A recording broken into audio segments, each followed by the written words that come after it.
আসসালামু আলাইকুম। আজকে আমাদের বাংলাদেশে খুবই স্পর্শকাতর একটা বিষয় নিয়ে কথা বলতেছি। হয়তো অনেকে আমারে গালি দিবেন, কিন্তু আমি এখানে জামাতরাও ছোট করার জন্য বলতেছি না, বা আলেম ওলামাদেরকেও ছোট করার জন্য কথাটা বলতেছি না।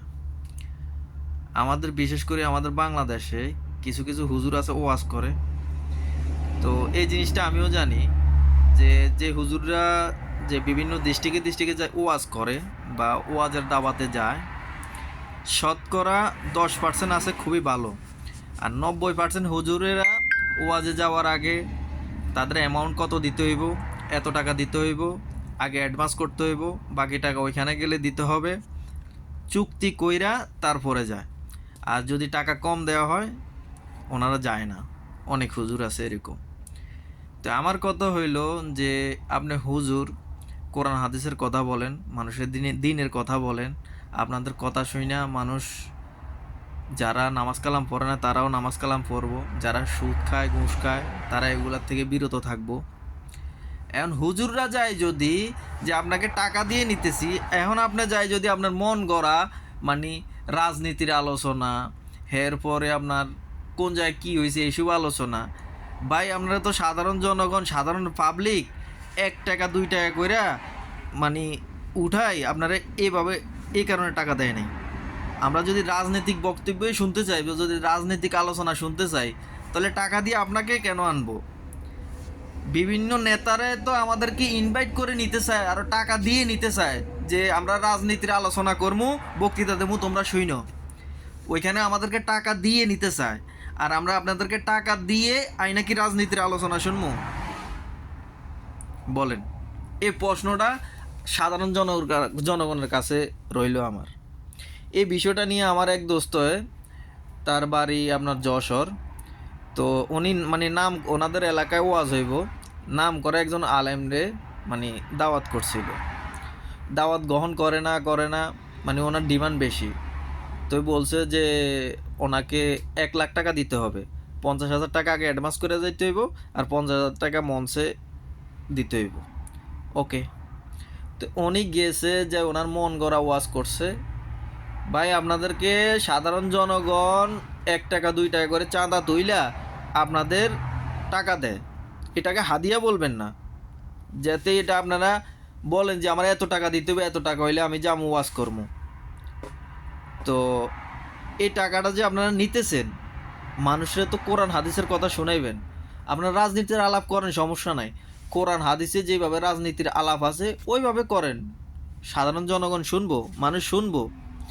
কোন নেতা কি করছে ওই নেতারে ভোট দিয়েন না। এরে ভোট না দিলে জাহান্নামে যাইবেন, এরে ভোট দিলে দোজকে যাইবেন, এরে ভোট দিলে বেহেশতে যাইবেন। আপনাদেরকে টাকা দিয়ে মানুষ এই বালের আলাপ শুনতে নেয়। এই বালের আলাপ শোনার লাগে আপনাদেরকে মানুষ টাকা দিয়ে ওয়াজ করতে নেয়। এসব রাজনীতির আলাপ শোনার লাগে তো মানুষ নেতারা মানুষ সাধারণ জনগণরা তো টাকা দিয়ে মঞ্চ রাজনীতির আলোচনা শুনতে নেয়। আপনারা মানুষের টাকাটা নেন, অন্তত হালাল কইরা নেন, ওয়াজ করেন, কোরআন হাদিসের কথা বলেন, মানুষরে হকের পথে আনেন, হালালের পথে আনেন, মানুষরে দিনের পথে আনেন। কেন রে ভাই? এই যে আরেকটা কি জানি নাম, এখন মাথায় আইতেছে না, ভুলে গেছি। ওয়াজ করে যে হুজুর নাম করা, আরে উনি এই যে কয়দিন আগে যে আপনার এই যে আরাফত রহমান কোকো, ওনারা যে কুকুর বলছে। আচ্ছা, হুজুরদের মুখের কথাই তো, কারণ নাম নিয়ে বা এগুলা নাকি কুফুরি বা এগুলা গুনার কাজ। তা আপনারা হুজুর, আপনারা মানে ওয়াজ করেন, মানুষের হেদায়েতের পথে আনেন, আপনারা কিভাবে যে এসব কথাগুলো বলেন? এই যে এই মানুষটারা মানুষ আগে অনেক ভালোবাসতো, অনেক ভালো জানতো। এখন মানুষের কিসের চোখে দেখে জানেন? জুকারের চোখে। মানে কার্যকালাম কিছু কথাবার্তা সেম জুকার।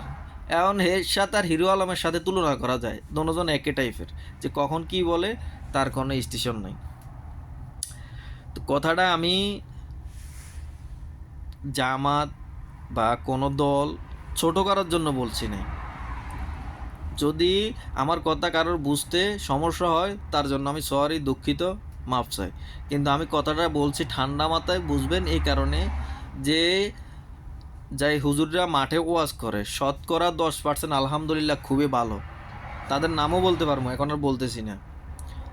যেমন শেখ আহমদুল্লাহ, আলহামদুলিল্লাহ ওনার খুব ভালো লাগে, খুব সাপোর্ট করি।